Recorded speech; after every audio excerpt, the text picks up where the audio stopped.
नमस्कार, आप देख रहे हैं न्यूज़ 18 का डिजिटल प्लेटफॉर्म और मैं हूं आपके साथ श्रुति श्रीवास्तव।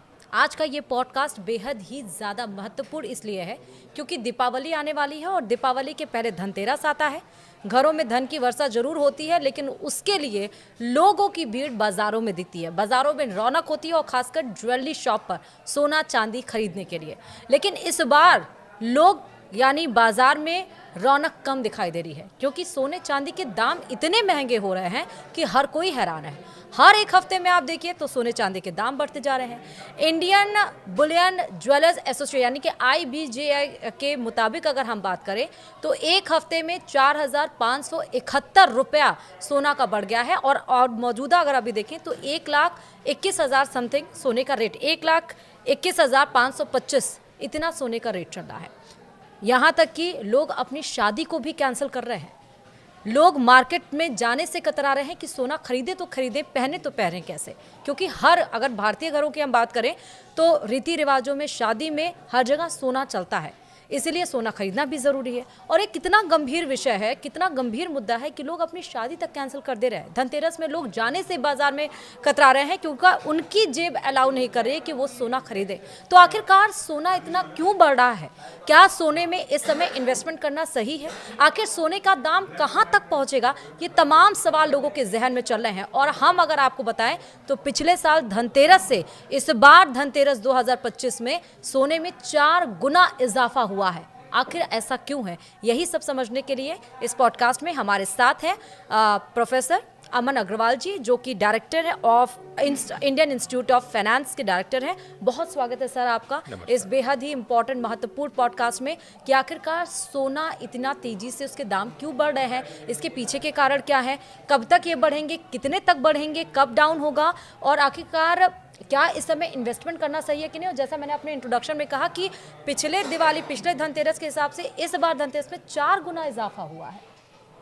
देखिए, जो सोना है हिंदुस्तान को अगर लेके चलें तो ट्रेडिशनली हिंदुस्तान बहुत ज़्यादा कंज्यूम करता है। हिंदुस्तान में हम माने तो सिर्फ हिंदुस्तान सरकार नहीं, रिजर्व बैंक नहीं, पर आम आदमी ज्वेलरी के फॉर्म में सबसे ज़्यादा कंज्यूम करता है। अगर हम वर्ल्ड के अंदर देखें, हिंदुस्तान के बाद चाइना आता है जो सबसे ज़्यादा गोल्ड कंज्यूम करता है। हिंदुस्तान की कंजम्पशन इस समय करीबन 25 से 30% के करीब है। टोटल प्रोडक्शन जो होती है वर्ल्ड में नंबर 1 पे चाइना है प्रोडक्शन में, पर कंजम्पशन पे इंडिया सबसे ज़्यादा आता है। अगर हम देखें कंजम्पशन और किस हिसाब से लोग नॉर्मली रहता है, क्या स्ट्रक्चर रहता है पूरे गोल्ड का सिस्टम का, तो ये देखने में आया है कि जो ज़्यादातर गोल्ड है, करीबन 45% के करीब जो गोल्ड प्रोड्यूस होता है विश्व में, वो कंज्यूम होता है ज्वेलरी की फॉर्म में। करीबन 25% के करीब कंज्यूम होता है इन्वेस्टमेंट की फॉर्म में, मतलब कि जो निवेश करते हैं, गोल्ड बार खरीद के रख लिया, गोल्ड कॉइन खरीद के रख लिए, या इस तरीके से गोल्ड बॉन्ड्स खरीद के रख लिए, इस तरीके से जो कंजम्पशन होता है। उसके अलावा जो है फिर सेंट्रल बैंक्स हैं, उनका भी करीबन 24 से 25% कंजम्पशन गोल्ड का देखा गया है। अगर हम अभी हिंदुस्तान के ऊपर आए, उसके बाद और भी टेक्नोलॉजी कंपनीज हैं, ये जो चिप स्ट्रक्चर्स बनते हैं, चिप चीज़ें बनती हैं, इनमें भी कंजम्पशन होता है करीबन 7 से 8% का। अगर हम हिंदुस्तान को ही अकेले देख के चले तो जैसे मैंने कहा, हिंदुस्तान सबसे बड़ा करीबन 880 टन के करीब 2024 में हिंदुस्तान ने कंज्यूम किया था ऑफिशियली। अनऑफिशियली भी करीबन 300-400 टन के करीब स्मगल होकर हिंदुस्तान में आ जाता है साल प्रति साल। जो ज़्यादातर कंजम्पशन हिंदुस्तान का होता है वो ज्वेलरी की फॉर्म में होता है, पहले अभी भी हो रहा है। दूसरा जो सबसे बड़ा कंजम्पशन इस समय हिंदुस्तान में देखने को मिल रहा है पिछले 3 साल से स्पेसिफिकली, वो है रिजर्व बैंक ऑफ इंडिया, जो सेंट्रल बैंक है।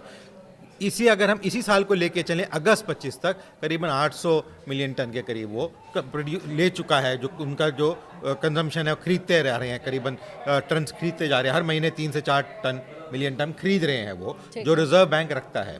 तो उससे भी एक तो गोल्ड प्राइसेस बढ़ती हैं। दूसरा क्या हुआ कि अक्टूबर के बिगिनिंग में यूएस का शटडाउन डिक्लेयर हुआ, आपने देखा होगा कि न्यूज़ चैनल ने भी कहा होगा। उसमें क्या है कि उनके ऑपरेशंस जो है, सरकार के ऑपरेशन जो है वो स्टैंड स्टिल पे आ जाते हैं। क्यों? उनका बजट जो है, जो अप्रूव करना होता है कांग्रेस को, पार्लियामेंट को, वो अप्रूव नहीं किया गया जो ट्रम्प साहब ने प्रेजेंट किया था। तो इस वजह से उनके पास खर्चा करने के लिए पैसा इस समय नहीं है। जब वो स्टैंड स्टिल पे आ जाता है तो फिर और चीज़ों के अंदर अनसर्टेनिटी बन जाती है, पॉलिटिकल अनसर्टेनिटी। पहले ही टैरिफ के मारे जो है अनसर्टेनिटी थी, उनके जो नियंत्रण आ रहे थे, उनके ऊपर अनसर्टेनिटी अनसर्टेनिटी थी।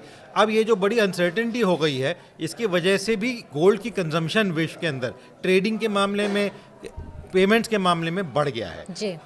तीसरा जो एक कारण हिंदुस्तान के लिए स्पेसिफिकली जो हम देख रहे हैं पिछले 6 महीने से, गोल्ड का रेट जो है 80,000 से जाके 1,20,000 के आसपास हो सकता है, कुछ दिनों में 1,30 भी टच कर जाए। हाँ। वो एक कारण ये भी है कि जो रुपया का रेट है अगर हम लेके चलें, वो 6-7 महीने पहले 80-81 के आसपास था, इस समय 88 रुपये के आसपास और 89 के आसपास जाने की उम्मीद हो रही है, जिस तरीके से गिरता आ रहा है वो। तो जब वो रेट गिरता है, क्योंकि जो गोल्ड की प्राइसिंग होती है वो लंदन स्टॉक एक्सचेंज में की जाती है, हिंदुस्तान में नहीं की जाती है। वहाँ पे भी अगर हम देखेंगे तो अक्टूबर के सितंबर या अंत महीने से, मतलब 27-28 सितंबर से लेके अब तक जो है वहाँ पे भी उछाल देखने को मिला। चाहे यूएस डॉलर की प्राइसेस देखें, चाहे हम पाउंड की प्राइसेस देखें, वहाँ पे भी थोड़ा उछाल देखने को मिला। एक तो वो उछाल हुआ, दूसरा जो रुपया गिरा उसकी वजह से रेट बढ़ा, और अब जो है अगले 6 महीने त्योहारों का सीजन है।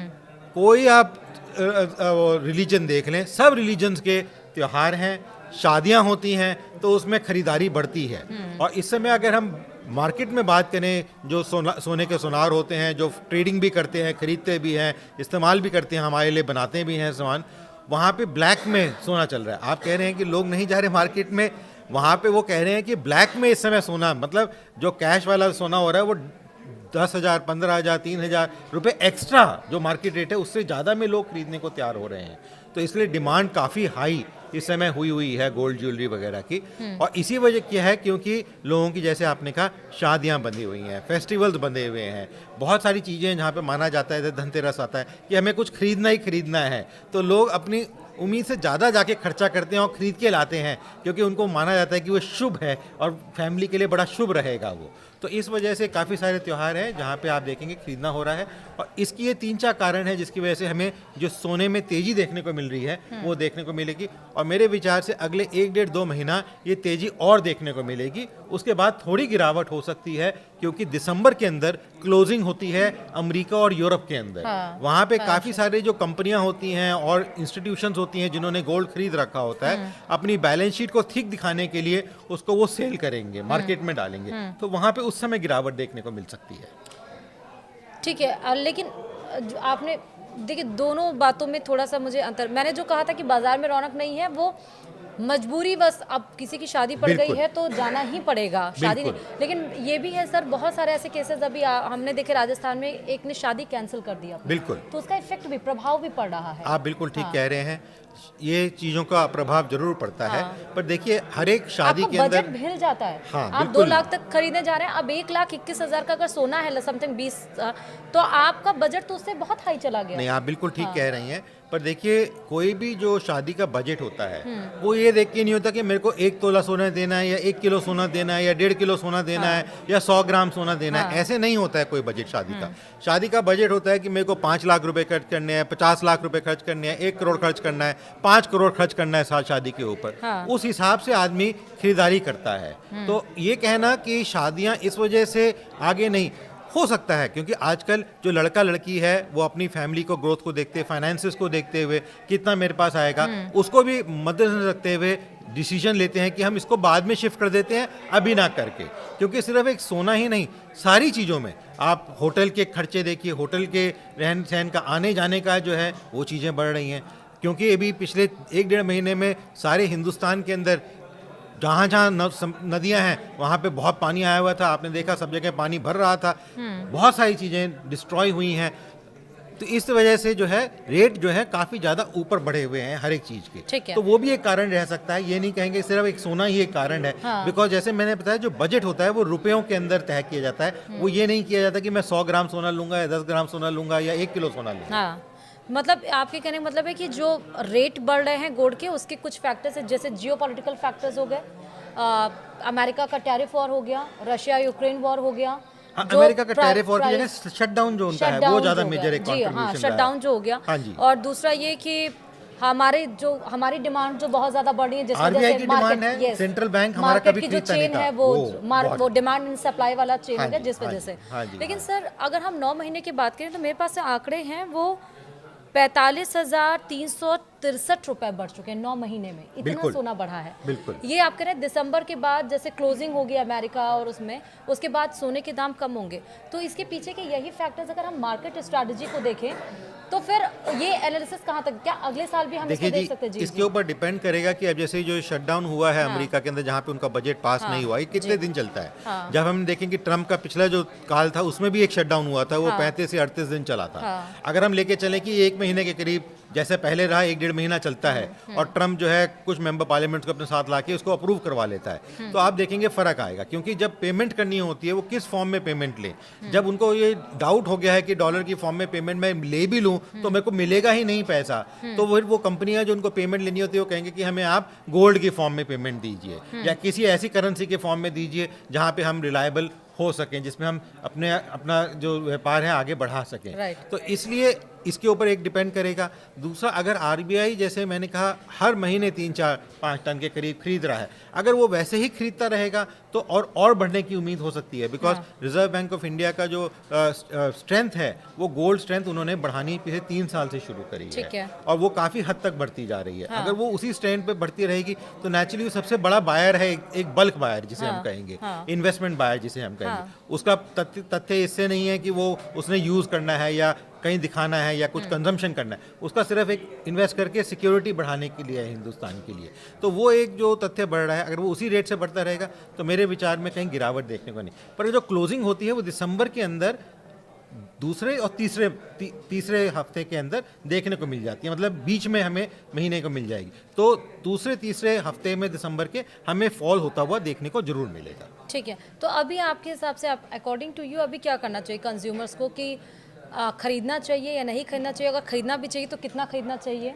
देखिए जी, इस समय बहुत ज़्यादा वॉलीटिलिटी है। जैसे मैंने कहा लंदन के अंदर भी प्राइसेस बढ़ रही हैं, उसके जियोपॉलिटिकल रीजन, जैसे यूएस का और भी रीज़न, रशिया का भी हो सकता है और कारण भी हो सकते हैं। तो वो एक कारण जो बन के आ रहे हैं, उसके मद्देनजर रखते हुए जब इतनी ज़्यादा वॉलीटिलिटी होती है, अगर आपके पास बहुत ज़्यादा पैसा है खेलने के लिए तो आप ज़रूर इन्वेस्ट करें। अगर बहुत ज़्यादा नहीं है तो थोड़ा आप अभी सहनशीलता रखिए, थोड़ा आगे देखिए क्या होता है। दूसरी चीज़ ये है कि जिसको ज़रूरत है उसको तो ज़रूरत का खरीदना ही पड़ेगा। शादी करनी है, किसी को देना है, या ये त्योहारों का हिसाब देखना है कि कुछ लेके आना है, तो वो थोड़ा बहुत जो खरीदना चाहते हैं उसमें खरीदें और आगे बढ़ें। बिकॉज ज़िंदगी रुकती नहीं है, किसी भी रेट पे हो सोना। इन्वेस्टमेंट करना सही है? देखिए, इन्वेस्टमेंट जैसे मैंने कहा, अगर आप लॉन्ग टर्म इन्वेस्टमेंट कर रहे हैं तो कोई दिक्कत नहीं है, पर अगर आप शॉर्ट टर्म इन्वेस्टमेंट कर रहे हैं तो उस केस में आप थोड़ा सा धैर्य रखें। Short term in the sense एक शॉर्ट टर्म होता है कि जी एक महीना, 2 महीना, 3, कई बार जो डे ट्रेडर टाइप होते हैं ना जी, आज सुबह खरीदा, शाम को बेचा, कल बेचा, इंट्राडे टाइप होते हैं, 2-3 दिन में, 1 हफ्ते में बेच दिया कि देखिए कि बढ़ रहा है। उस टाइप के लोग जो है उनको थोड़ा कॉशियस होकर चलना तो जरूरी उनको है। इन्वेस्टमेंट कब करना चाहिए? जब दिसंबर में थोड़ा प्राइस लो आए? मेरे विचार में जैसे ही थोड़ा घटेगा तो उसके बाद उसके बाद वो इन्वेस्टमेंट कर सकते हैं, और घटना होना ही है। बिकॉज इतनी जो प्राइसिंग बढ़ रही है ये स्टेबल प्राइसिंग नहीं है, और कोई ऐसा कारण नहीं है जिसकी वजह से ये एकदम से बढ़ रही है। हिंदुस्तान में जरूर बढ़ेगी। जैसे मैंने कहा त्योहारों का समय है, शादियों का समय है, तो डिमांड बढ़ती है। और जैसे मैंने कहा जो गोल्ड के जो व्यापारी हैं वो कह रहे हैं कि इस समय तो ब्लैक में गोल्ड बढ़ रहा है, मतलब कि जो मार्केट रेट है उससे भी ज़्यादा लोग देने को तैयार हो रहे हैं। ठीक है, बहुत शुक्रिया सर, बहुत ज़्यादा शुक्रिया। ये थे प्रोफेसर अमर अग्रवाल जो कि director Indian institute of professor थे और फाइनेंस थे, जिन्होंने हमें विस्तार से बताया, यानी कि पूरे एनालिसिस के साथ कि आखिर गोल्ड के दाम मार्केट में क्यों बढ़ रहे हैं, कब तक बढ़ेंगे, कब फॉल होंगे, आपको इन्वेस्टमेंट करना चाहिए नहीं करना चाहिए, और जो शॉर्ट टर्म के इन्वेस्टर्स हैं जैसे इंट्राडे वाले 1 महीने 2, उनको इन्वेस्टमेंट कब करना चाहिए, लॉन्ग टर्म के इन्वेस्टमेंट को। और अगर बात सही है कि कंपनी के साथ जैसे कि एम्प्लॉय आए एम्प्लॉय जाए लेकिन कंपनी चलती रहती है, वैसे मार्केट का भी है कि सोना महंगा हो या सस्ता हो, जिसको खरीदना है वो खरीदेगा ही। बहुत बहुत शुक्रिया सर हमारे साथ जुड़ने के लिए, और आप इस पॉडकास्ट को लोगों तक भी फॉरवर्ड करें ताकि उनको भी एग्जैक्ट पता चल जाए कि आखिरकार गोल्ड के दाम क्यों बढ़ रहे हैं। इस पॉडकास्ट में जुड़ने के लिए बहुत बहुत शुक्रिया। नमस्कार।